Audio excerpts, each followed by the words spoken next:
High, সবাই কেমন আছেন? গুড মর্নিং, সবাইকে শুভ সকাল। আশা করি সবাই ভালো আছেন, আমিও খুব ভালো আছি। তো সকালবেলা কিছু নাস্তা তৈরি করব, তো আপনাদের সাথে শেয়ার করতে আসছি। এখন রুটি বানাবো আর সবজি করব।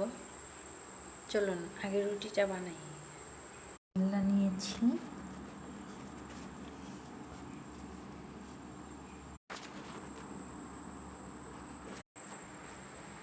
এই যে আমার রুটি বেলা হয়ে গেছে। এবার আমি ভাজবো।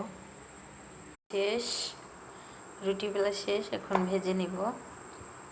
চুলায় প্যানটা বসিয়ে নিলাম, একটু গরম। প্যানটা গরম হয়ে গেছে, রুটিটা দিয়ে দিলাম।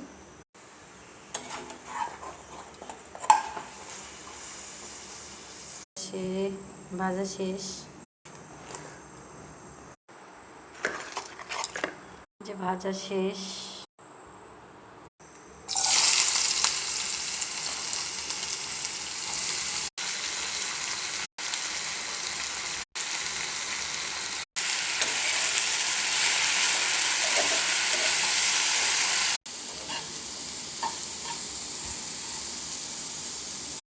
এই যে আমার সব কিছু রেডি, পরিবেশন করে দিলাম। সবাই একটু কমেন্ট করবেন কেমন হয়েছে, বলবেন প্লিজ। আর আমি প্রথম ভয়েসে কথা বললাম, যদি কোনো ভুল ত্রুটি হয়ে থাকে তো ক্ষমা করে দেবেন।